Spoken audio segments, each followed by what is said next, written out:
Ok, Ok, bueno, muy buenas buenas tardes. noches. ¿Cómo Dale, están? Espero que estén muy bien. Hola Darío, ¿cómo va todo? ¿Qué muy tal bien, ese Australia? espectacular. Muy bien, un poco de frío acá, entonces clima muy cambiante.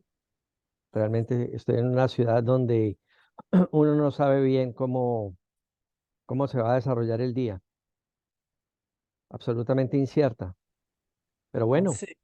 con muchos atractivos. ¿Ustedes qué tal Ah, después del terremoto, de los temblores?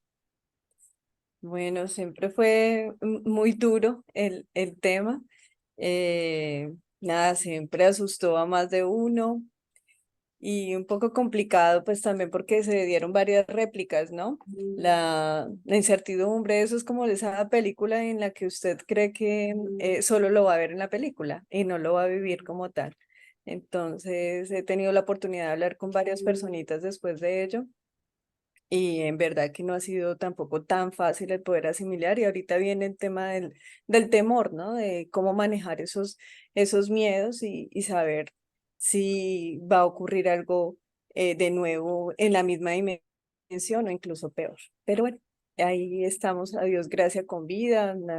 Los daños como tal fueron más eh, de, de infraestructura que cualquier otra cosa, no de vidas, que también es lo importante, o que hubo un episodio, por ejemplo, que compartieron en la ciudad de Bogotá y ese tema del manejo del pánico, ¿no? Y la angustia, porque al final eso fue lo que llevó a la persona a prácticamente a suicidarse, le digo yo. Un Claro, evento, no sé si lo viste por no, noticias, pero no lo vi, pero sé que alguien se lanzó de un edificio. ujú, exacto. Bueno, de todas maneras, pues nada, muchísimas gracias por preguntar. Me alegra que estés bien. Le damos la bienvenida a todas las personitas que en este momento se han unido a este espacio quincenal de We2Coach. Hoy tenemos un tema muy importante y ese de los autosaboteos. Hoy nuestro coach Darío Garcés será la persona que liderará como tal el tema y como siempre lo hemos dicho, es un espacio abierto, conversacional en el que los aportes de cada quien son muy significativos y válidos para la construcción de conocimiento. Entonces, Darío, bienvenido. Bueno, muchas gracias, Lady. Aquí todavía admitiendo a personas que quieren acompañarnos. Estamos pues muy contentos de estar de nuevo compartiendo. Y hoy el título, digamos, de esta reunión se llama autosaboteo. ¿Y por qué auto? Porque usualmente cada vez que nuestra vida no camina como debe, le estamos responsabilizando a otro de que eso sucede. Responsabilizamos a nuestros papás, nuestra mamá, nuestro papá, nuestros hermanos, nuestros primos, nuestros jefes, después a nuestra pareja, de que la vida no va como queremos que vaya. Y lo que he descubierto después de hacer una cantidad de investigaciones y de analizar y estudiar mucho el tema es que se centra fundamentalmente en, primero, en uno. Lo que existe en la vida es más un autosaboteo que un saboteo generado desde afuera. Es decir, el autosaboteo es uno mismo es el que activa aquellas cosas que te limitan. De tal forma que hoy lo que vamos a mirar es, primero, hacer una aproximación de qué es lo que este tipo de saboteos exigen, pero adicionalmente la manera, digamos, general de poder controlarlos y poder avanzar un poco. Obviamente el tema es extensísimo, el tema es muy profundo y este es un formato que no nos da para llegar a los mínimos detalles, pero sí es muy importante que todos sepamos que nosotros somos los que tenemos el alcance de la solución y la posibilidad de entrar a pisar unos terrenos que sean mucho más gratificantes, mucho más beneficiosos y más pacíficos y plenos para nosotros mismos. De tal manera que tengamos mucho cuidado cuando estamos culpando o responsabilizando a alguna circunstancia de afuera o a alguien de afuera con esto, porque casi siempre está en nosotros el control de ese botón. porque es un botón que se potencializa a través de ciertas circunstancias o ciertas situaciones, ¿no? Entonces, saboteamos en general nosotros como seres humanos nuestro rendimiento. Cuando bajamos nuestra productividad, es muy importante empezar a analizar por qué está sucediendo eso, tanto en la empresa donde trabajamos como también en nuestra vida. ¿Por qué estamos tan aburridos en ciertos momentos? ¿Qué es lo que nos falta? ¿Cuál es ese condimento que estamos perdiendo en nuestras prácticas diarias, en nuestras prácticas semanales? ¿Qué está pasando y sucediendo con nuestras relaciones, por ejemplo? Es decir, de qué manera las relaciones hay que irlas regando de agua como se riega una mata. Todos necesitamos agüita para poder estar eh, creciendo y para poder sentirnos satisfechos y en proceso de avance, que afecta nuestro bienestar y, por ende, nuestra felicidad. Entonces, parte de lo que tenemos que estar mirando permanentemente es eso, es haciendo un balance de cómo vamos, cómo nos sentimos, y para eso es muy importante estar atentos, estar dándose cuenta cada día qué es lo que nos está sucediendo, porque es la manera de empezar a introducir los correctivos y los ajustes necesarios. Entonces, una primera pregunta sería, ¿en cuál de estas áreas que te voy a plantear crees que tienes que mejorar o en dónde crees que te estás saboteando de alguna manera? La primera sería tu paz. ¿Cómo está tu paz? ¿Cómo está tu tranquilidad espiritual, digamos? ¿Qué tan satisfecho te sientes con tus misiones, con tus tareas, con el significado de lo que es tu vida? Esa sería una gran primera pregunta. ¿Cómo va lo económico? ¿Estás resolviendo la parte económica? La parte que tiene que ver, digamos, con prosperidad material. ¿Cómo están navegando tus relaciones? ¿De qué manera se están desarrollando tus relaciones? Y por relaciones no solo son las relaciones afectivas. Casi siempre la gente llega a un lugar común que es el de las relaciones afectivas como única forma de revisar eso. Entonces, miremos cómo se están desarrollando tus relaciones. El siguiente aspecto a tener en cuenta sería la adaptación. ¿Cómo te adaptas a los cambios? Ahorita empezamos a hablar del tema del terremoto, entonces, o de los temblores que hubo la semana pasada en Colombia. En México a cada rato hay, y aquí tenemos personas de México. Y cómo se logra adaptarse a eso, aunque es un fenómeno sobrenatural y es un fenómeno que no está en el control de nosotros en términos de activarlo o no activarlo, sí en la forma de mirarlo, en la forma de comportarnos durante el proceso del sismo. Entonces, eso sería también interesante. Y finalmente, ¿cómo está tu salud?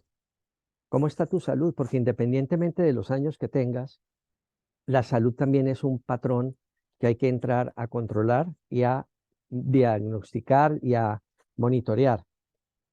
Entonces, ¿cómo está eso? ¿Quién quisiera contarnos algo de en qué tipo de elemento de los que yo he mencionado quisiera mejorar? Y vamos a ver de qué forma se puede llegar a ligar esto que se está compartiendo con el modelo de saboteadores que quiero compartir con ustedes. ¿Qué les parece? Súper. Bueno, ¿quién de las personas que nos acompañan quisiera dar respuesta a alguna de las preguntas que nos ha planteado Darío? Las acabo de colocar en el chat por si de pronto olvidamos algunas de ellas y es, ¿cómo está tu paz? ¿Cómo va el tema económico? ¿De qué manera está navegando tus relaciones? ¿Cómo te adaptas a los cambios? ¿Y cómo está tu salud? Entonces, bienvenidos. Pueden activar su micrófono, levantar su manito y los escuchamos.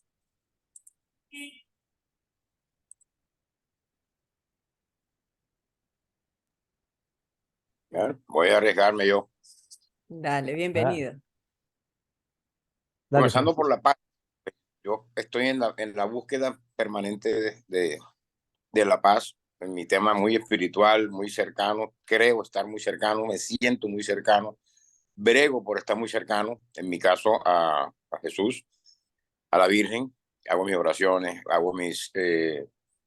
voy a la comunión, trato de que sea diaria, confesión cada vez que de pronto siento que he pecado. En fin, el tema económico va muy ligado de las expectativas de negocios de las que se estén desarrollando en la actualidad. En mi caso muy personal, que me vengo reponiendo, por así decirlo, de una crisis que produjo una mala decisión en algunos momentos en actividades públicas, actividades políticas que también me robaban la paz. Adaptarme a los cambios, estoy atravesando por un proceso, entre otras cosas, Darío, en algún momento nos comunicamos para continuar en este proceso, y uno de los cambios más grandes que estoy haciendo en mi vida en estos momentos es dejando el cigarrillo. Llevo 12 días quizás, muy reducido, llevo 6 días de total abstinencia, que no ha sido nada fácil adaptarse a eso, porque son muchos años que lo venía haciendo, consumiendo, he dejado atrás muchas otras cosas nocivas para mi vida, pero quiero mejorar cada día más y estoy en ese propósito y en esa tarea. Y aprendiendo, como dice Martica, a no sabotearnos. Bueno, mira la maravilla de lo que nos está compartiendo Francisco. Y comenzamos a entender cómo todos esos elementos en la narrativa que nos comparte Francisco, de alguna forma están entrelazados. Es decir, cómo la paz está absolutamente conectada con la salud, porque viene lo del cigarrillo, y cómo la parte espiritual nos da la tranquilidad para no perder la paz y por tanto no perder la salud y por tanto en reacción, digamos, también a un tema de tipo económico que surge a partir de una mala decisión. Entonces yo lo que quiero es que nos demos cuenta cómo con estas generosas palabras de Francisco empezamos a entender cómo somos parte de un sistema y cuando se afecta uno de los ítems, los otros también terminan siendo golpeados de alguna forma y empezamos nosotros en nuestros mecanismos de defensa a observar de qué forma podemos resolver todo. Ahora, si vamos resolviendo uno, muchas veces viene la solución del siguiente, etcétera. Entonces vamos a ver de qué forma todo esto comienza a acompañarnos, pero no a nuestra edad, sino desde que estamos bastante pequeños. ¿Alguien quiere participar? ¿Alguien más quiere compartir? Bueno, yo quisiera agregar que como este autosaboteo es una conducta inconsciente, ¿no es cierto? Que básicamente lo que hace es que no, nos saboteemos, ¿no es cierto?, a nosotros mismos, pero sin darnos cuenta. Es importante lo que tú decías hace un rato, el poder generar unos espacios de autoobservación, de generar esos espacios de paz que nos permitan conectar con nosotros y darnos cuenta de qué es lo que estamos de una u otra forma autosaboteando. Si es desde el ámbito económico, si estamos autosaboteando desde la salud, eso de que sí, mañana voy al médico, sí, me está doliendo esto, pero bueno, lo voy a hacer dentro de un mes y pasó el mes o pasó el mañana y no lo hago. O si estamos hablando desde la parte económica, me doy cuenta que de pronto esto que estoy haciendo no me satisface o no me genera los ingresos que quiero generar y lo pienso en ocasiones, pero no lo hago consciente como tal, quiero el cambio. Ya tenemos unos micrófonos encendidos para que por favor los revisemos. Era lo que quería agregar, Darío. Sí, eso realmente es así. Eh, Cuando nosotros perdemos nuestro equilibrio, comienzan los saboteadores a tomar control de la situación. Y los saboteadores son comportamientos que hemos activado desde que éramos muy pequeños y no somos conscientes porque fueron activados precisamente como reacción a un medio donde nosotros queríamos ganar seguridad, queríamos ganar tranquilidad y ganarnos el afecto de aquellos que estaban alrededor nuestro. De tal manera que muchos de los patrones de los que puedes estar compartiendo ahora Pacho, Francisco o cualquiera de nosotros, se comienzan a configurar desde temprana edad. Y es preciso ver cuáles son, determinarlos, distinguirlos, para después empezar a trabajarlos. En muchas ocasiones, por ejemplo, la psicología clínica o la psiquiatría van a la causa, al origen y al momento en que empezaron a aparecer. En otros casos, como en el coaching, comenzamos nosotros a ver cuáles podrían ser las actitudes y los comportamientos que necesitamos hoy para poder mejorar la situación a futuro. Pero todo es válido. Las terapias dependen de la experticia de la persona con la que estamos trabajando, de tal forma que algunos irán hacia atrás para reconocer esos momentos o esos disparadores, cuáles son esas circunstancias que hacen que tú te vuelvas agresivo de la noche a la mañana o en un instante. Es decir, ¿por qué te sientes amenazado cuando alguien te pasa en el carro, cuando vas por la vía pública, por la carrera séptima en Bogotá o por cualquier vía? ¿Y por qué crees que ese que te está pasando en velocidad está atentando contra ti o por qué te está ofendiendo? Y todos esos elementos que parecen graciosos, mira cómo te comienzas a reír, Lady, no son tan graciosos, porque en algún momento comenzamos a asociar esas circunstancias a momentos en que nos sentimos amenazados en el pasado, de tal forma que ciertas circunstancias nos disparan, nos ponen en alerta y nos hacen reaccionar de una forma que uno no se explica. Y posiblemente no te das cuenta, sino la persona que va al lado tuyo te dice, hey, ¿por qué te volviste tan violento en este instante? ¿Por qué le estás haciendo así a la persona que te acaba de pasar? Tú no te das ni cuenta, tú estás haciendo cantidad de movimientos y de cosas y no sabes qué es lo que está sucediendo. Entonces vamos a ver porque hay una serie de patrones muy interesantes que comienzan a suceder en distintas etapas de la vida. Algunos de estos patrones y comportamientos se originan desde muy temprano, otros incluso son intrauterinos, están siendo desarrollados por ti desde tu madre y otros después, en tu época de infancia o en tu época de adolescencia, y otros incluso en la época de adulto. Es decir, no todos estos saboteadores aparecen únicamente cuando tú estás entre los 0 y los 7 años, sino dependiendo de las circunstancias de tu vida, de tus aprendizajes, de tus situaciones vitales, tú entras a enfrentarte a circunstancias que te obligan a generar mecanismos de defensa frente a amenazas potenciales del medio ambiente. Entonces, este tipo de comportamientos o de patrones se los voy a definir en en nueve patrones, y hay uno que casi siempre está siendo común, que se llama el juez interior. Cada vez que tú comienzas a juzgarte a ti mismo en tus reflexiones, bien sea tus reflexiones matutinas, tus reflexiones nocturnas, cuando te castigas con rigor, cuando te estás juzgando duramente y tal, ese es uno que se llama el juez interior, que es uno muy grande que hace que también nos sintamos muy mal con los resultados que estamos obteniendo y que también nos afecta inmensamente porque nos castiga inmisericordiamente, es decir, nos castiga muy fuerte, muy duro, y no nos olvidemos que cada vez que nosotros sentimos culpa, hay otra emoción que se llama rabia. Sentimos rabia. Cuando nos sentimos culpables, sentimos rabia. Y por último, nos sentimos tristes, deprimidos.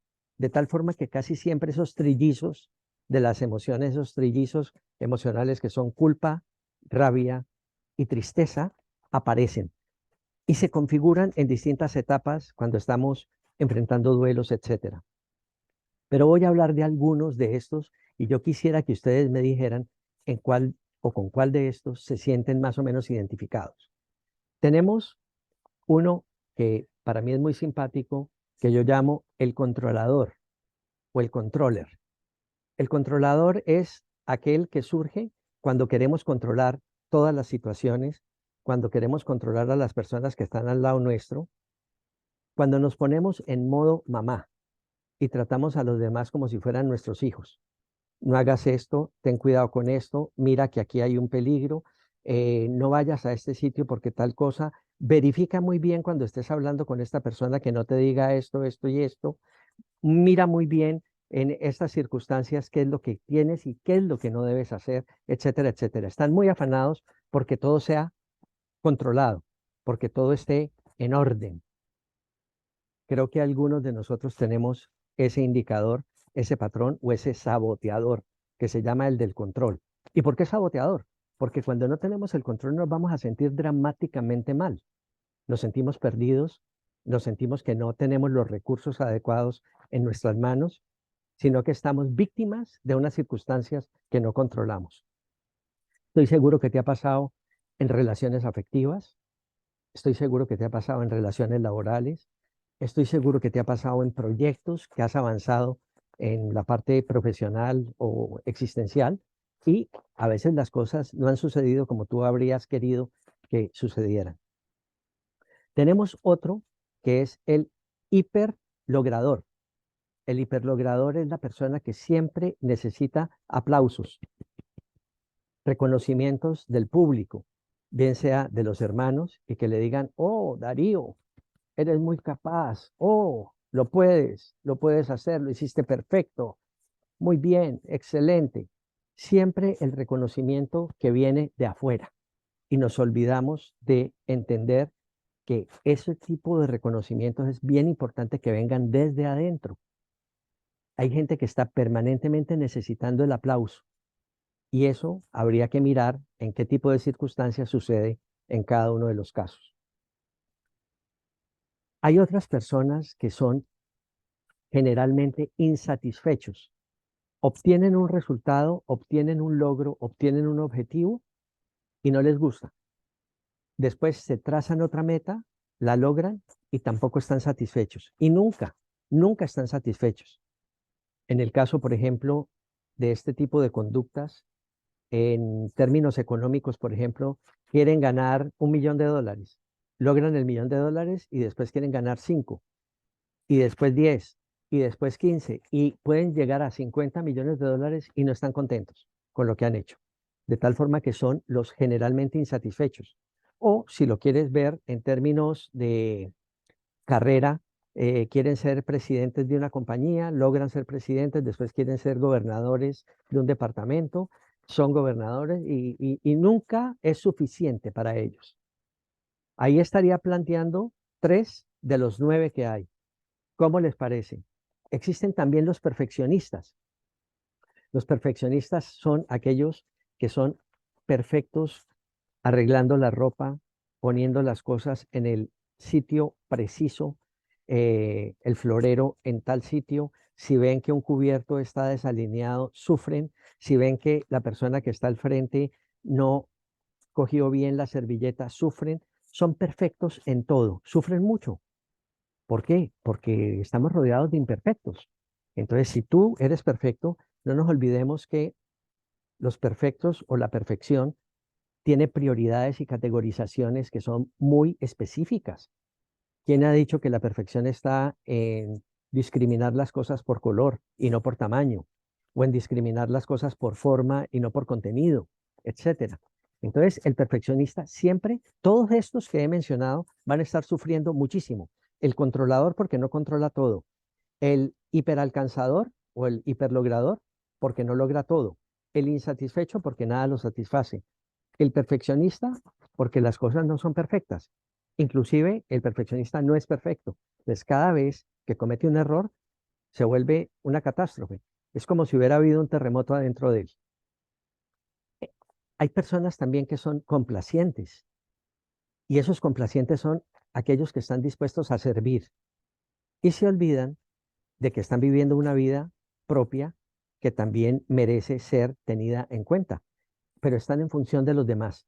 El complaciente siempre es el que está dispuesto a servir y a salvar a alguien, a salvar a su mamá, a salvar a su papá, a salvar a su hermano, a salvar a su hijo, a salvar, a salvar, a salvar. Son superhéroes que siempre están salvando. Al final del día dicen, ¿y qué pasa conmigo? No pienso en mí, no tengo cuidado con lo que tengo que hacer, no manejo mis prioridades en términos de mis necesidades, etcétera. Siempre en función de la afuera, de los demás. ¿Ok? ¿Qué opinan de estos 5? Para que después sigamos con otros 4 que los van a atortolar, que los van a hacer sentir, wow, no me había dado cuenta de esto, pero parece que yo reacciono así. ¿Con cuál te identificas, Lady, de los 5 que he Mm. mencionado? Te iba a decir que incluso en una persona pueden haber varios, ¿no? Y que a veces uno quizás podría complementar el otro, el de controlador, el perfeccionista, o sea, porque creo que van como incluso de la mano. Y lo otro que también quisiera aportar es que muchas de estas conductas que tú has manifestado en este momento juegan una relación también con una estructura de personalidad, que incluso en psicología clínica o patología hablan cuando esto se da ya como tipo síntoma o sí, como diagnóstico de un trastorno de personalidad, ¿sí? Que pues no es lo que estamos hablando hoy, pero habría que como revisar muy bien el tema para hacer la diferencia entre si realmente estamos hablando de un autosaboteo o ya hace incluso parte de la estructura de personalidad o hasta de una patología. Mira, pueden hacer parte de una patología. Por eso es que son tan importantes. Cuando se vuelve muy obsesivo un comportamiento, claro que se vuelve patológico, se vuelve una enfermedad. Y de eso se trata, de poder distinguir hasta dónde es para poder hacernos cargo de esto y evitar que tome el control de nuestra vida. Porque el hecho es que estás actuando ser perfeccionista, pero ese hecho hace que los que estén cerca a ti se alejen de ti, por ejemplo. Y eso puede destruir tus relaciones, puede destruir incluso tu trabajo, te puede hacer renunciar o te puede hacer que te echen de un sitio de trabajo, hace que sea inaguantable trabajar contigo o vivir contigo, etcétera. De tal forma que, claro, por eso es que son tan importantes, porque pueden determinar tu destino. No son simplemente, uy, un detalle, no. Están apareciendo y en la medida en que vas creciendo en edad, muchas veces todos estos elementos comienzan a volverse mucho más evidentes, mucho más intensos, mucho más profundos. De tal forma que, claro que sí. Ahora bien, la manera en que estos actúan, estos patrones, estos programas, estos comportamientos, es que sí pueden ser simultáneos. Es decir, yo puedo ser perfeccionista y puedo ser hiperachiever, hiperlogrador, y al mismo tiempo insatisfecho, y puedo ser perfeccionista. De tal forma que pues yo manejo algunas pruebas en que puedo parametrizar y puedo saber, tú en perfeccionismo eres de 1 a 10 8, por ejemplo, pero en hiperlogrador eres 5 y en insatisfecho eres 4 y en perfeccionista eres 7. Es decir, de 1 a 10 se pueden parametrizar cada uno de estos elementos y de esa forma también uno aproximarse al caso, al paciente, al consultante y poder hacer un proceso muy ordenado, muy bien planificado que permita que vaya aprendiendo a manejar esto, porque el asunto es aprender a manejarlo y hasta poder tener uno control de cada uno de estos comportamientos, a diferencia de antes, que era que ellos te controlaban a ti. ¿Sí? ¿Tienen alguna inquietud? Creo que Belsi quería hablar. Sí, muchas gracias, Darío. Me han venido dando respuestas ustedes con todo lo que están hablando precisamente porque yo, mientras hablabas, yo decía, uy, yo tengo un poquito de eso también tengo otro poquito de eso. Entonces digo, uy, no, ¿será que todos esos son autosabotajes? Pero ustedes me han dado la respuesta y es saber en qué nivel sí es un autosabotaje y en qué nivel no, pero pues qué tarea tan compleja, ¿no? Es Todo así. un reto. Es así. Siempre son autosabotaje porque son generados por ti. Lo que pasa es que tienen Ujú. una razón de ser y en algún momento cumplieron un papel que fue importante para ti. Bien fuera para resolver un tema con tus hermanos, para que te pusieran más atención tus padres, para ganarte el afecto de un grupo de colegio, para trascender en algún momento en el trabajo, etcétera, etcétera. Pero en un momento en que se vuelve repetitivo, descontextualizado, pero lo estás trayendo a tu vida, ahí comienza a ser un problema. Es simplemente eso. Ok. ¿Vale? Lo que habría que chequear también es la intensidad. La intensidad y cuando la gente te va diciendo, hey, te estás pasando de piña, como dicen en la costa, es decir, se te está yendo la mano con el tema de mucho control. Es que no, estás todo el tiempo dando reglas, estás dando consejos a todo el mundo y tú no estás aplicando tampoco para ti eso. Entonces te volviste un consejero, pero no lo aplicas. Entonces también eso es importante chequearlo. Otros que podrían ser interesantes de estos comportamientos son el hecho de ser, por ejemplo, hipervigilante. Hay gente que está mirando por la ventana a ver qué ladrón se va a meter en el apartamento o en el edificio donde viven. ¿Quién está en el parque? ¿Quién camina extraño? ¿Cuántas veces ha pasado la persona por frente de su casa? Etcétera, etcétera. O que está chequeando permanentemente lo que está consultando el hijo en el computador, o qué hizo en el cuaderno, o qué puso en el diario. Gente que es hipervigilante, que está siempre chequeando, chequeando, chequeando. Hay personas, por ejemplo, que son dramáticamente esquivos, huidizos, personas que se mantienen en un cuarto, no quieren socializar, hijos que se mantienen en un cuarto, o cónyuges, personas solitarias que no quieren compartir, que se sienten bien estando solos, estando en silencio, estando introvertidos. Eso cuando se vuelve radical, cuando se vuelve profundo, cuando se vuelve repetitivo y muy frecuente, pues llega a estabilizar y a establecer un mecanismo de silencio que hace que las personas sean como una concha. Existe también entonces ese comportamiento que se denomina la persona esquiva. Nos Otro, faltaría uno, ¿verdad? perdóname, Nos faltaría uno. me faltan un par. Mm, Uno que es muy frecuente y que lo encuentro eh, de manera bastante eh, repetitiva en la vida, es el ser víctima. Gente que está en modo, yo llamo PQR, en modo problema, queja y reclamo. Todo está mal, de todo se quejan y reclaman por todo, ¿no? He tenido que estar compartiendo con muchas personas que están en ese modo y se llaman víctimas y son víctimas de los demás. Entonces, todo esto está relacionado con ¿y qué estás haciendo para dejar de ser víctima? Porque casi siempre eres el último en tu película.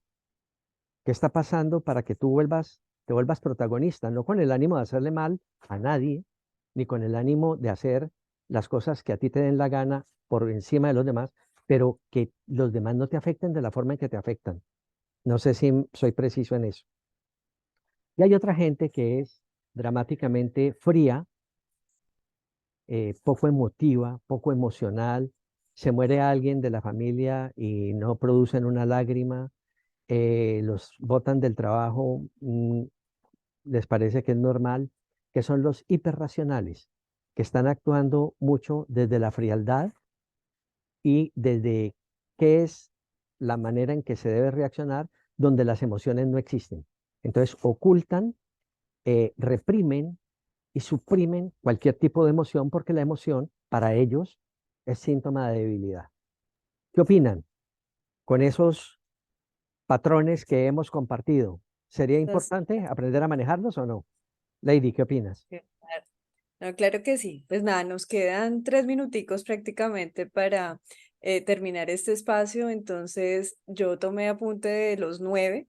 Sé que tú decías que había uno que estaba ahí como latente, que es el juez interior, ¿no? Entonces, por eso lo había tomado como si, como parte de los 9, pero No, entiendo ese que sería el no. 10, ese sería el décimo. Bien. Ah, ok. Ese es el Y director de orquesta. Y voy entonces a colocarlo en el chat para que lo recordemos, también invitar a las personas para que visiten nuestra página, también voy a colocarlo en este momento en el chat, www.we, el número 2, we to coach, ¿sí? Pero entonces no se escribe tú, sino el número 2. Y pues nada, que ustedes puedan allí de pronto ver de nuevo en 24 horas que estamos subiendo el video o compartirlo con personas que de pronto en este momento no nos hayan podido acompañar en este espacio. Y pues nada, ver que son charlas interesantes en las que podemos aprender un poco, reforzar conocimientos y es lo que tengo así como por decir, por si en cualquier momento se agota el tiempo. Nos queda un minutico, Darío. Sí, a mí, pues primero agradecerles la presencia, agradecer la participación. dense cuenta que son 40 minutos en que lo que queremos es activar procesos de conciencia y de responsabilidad. Es decir, donde lo que queremos es contribuir a la vida de ustedes para que cada vez vivamos una vida más plena, más tranquila, pero al mismo tiempo mucho más conscientes de lo que estamos haciendo. Y de eso se trata. Y por eso quise abordar este tópico de esta manera, porque creo que brinda luces. A mí me ayuda mucho volver a revivir todas estas cosas porque es parte de lo que hago en el trabajo que hago con mis consultantes y con excelentes resultados en ese caso. Y pues por eso quería traerlo a colación, porque estoy seguro que pueden sacar ventaja muy amplia de todos estos compartires, ¿no? Entonces, pues para mí ha sido un placer. Eh, Les mando un abrazo a todos. Ha sido un placer compartir de nuevo y espero que nos veamos dentro de 15 días cuando Lady nos tenga un tema que va a ser también muy interesante. ¿Vale? Claro que sí. Muchísimas gracias a todos por su Gracias. participación y a ti, Darío. Mucha Muchas suerte. Un gracias. abrazo. Muy bien. Gracias. Gracias, muchas gracias. Gracias, doctora Lady, por la invitación.